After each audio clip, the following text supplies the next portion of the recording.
Now in this video I have another one of these Bureau of Meteorology things. I actually found it, and this one actually works.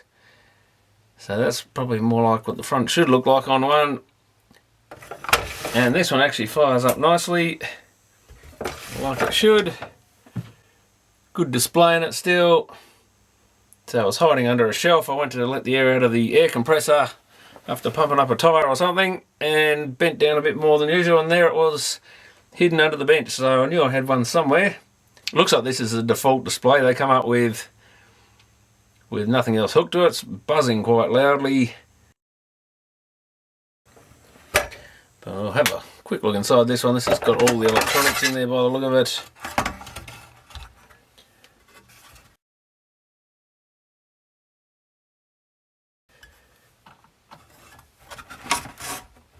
I don't know if the other board's the same. I don't remember it having that LM regulator on the other one, so I think this is a bit different. Someone's... what have they done here? Is that an old DC to DC converter or something? Someone's swapped the module there. A very rusty Ferguson transformer. Probably made in Australia, I think, those ones. Quite good, these low profile. They're basically built like a fluorescent tube ballast. Same factory probably made both. So they made the tube ballast and they made the actual just normal power transformers in the same sort of case. Big filter cap. 2200 microfarad. Elnas from Japan, so that's quite big. Big bridge rectifier. So I assume these fluorescent displays are fairly greedy for power. It's got a real-time clock in there, so yeah, this is quite a different board in this one, I think. Everything nicely socketed in machined IC sockets. 1992 on that EEPROM. There's even a socket for the crystal oscillator by the look of it. And it's got a P8256 Intel copyright 75. So I assume that's the microprocessor. A couple of those DS 1488, 1489 comms chips. Bunch of 74LS stuff. What's this one? A P8052, is it? Another Intel chip, so they might be similar with BASIC. There's an NEC memory chip, I think, there. Yeah, a couple of EEPROMs. Made in Korea. And a bunch of National Semiconductor 74LS series chips. This was labelled IC2. What on earth have we got in here? It was glued to the board originally. An NMH0512S. Probably should look that up and see what it is, but it looks like it's some sort of DC to DC converter or something. Maybe there's a higher voltage going up into this. Did I find what voltage these things ran off? I guess we can have a look. Well, that would be the higher voltage for it anyway. LM323. TO3 voltage regulator.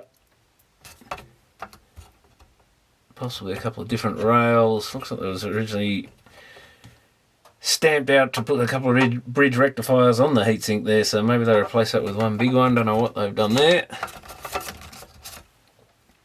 But anyway, this might actually make a nice display piece. It'd be nice if you could put something, other text into it, I guess.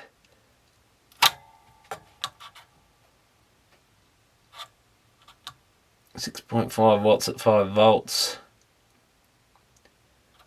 So yeah, the wattage is higher than the voltage, so it's over an amp, I guess, which isn't that bad.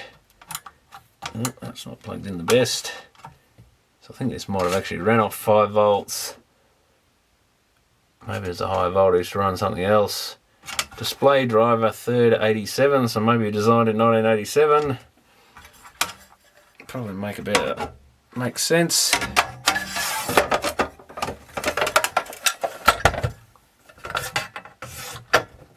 And can we at least get one side to lock, because this thing's falling apart all over the place. I should have probably kept the bit off the other one, but I think I threw all the other stuff away besides the scrap metal. Installed 2001.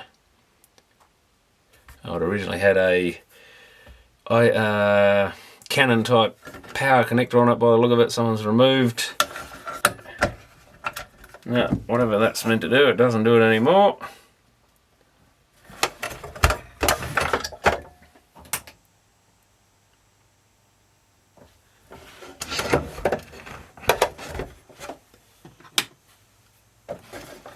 So that's what one of those displays should look like.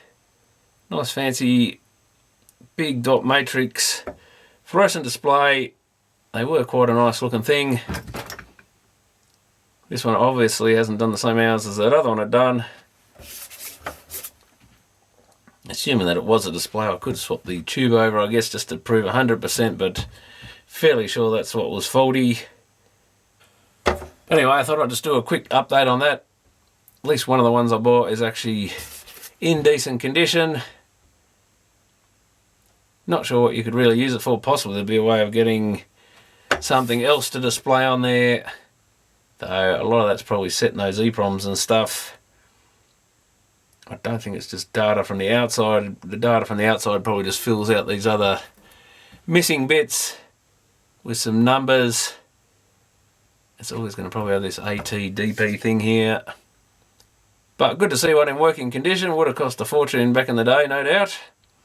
I think I might just keep that as a display piece. It would probably look quite good lit up at night. Although the box is a bit oversized for what it is really, but might be good for something like that. So thanks for watching.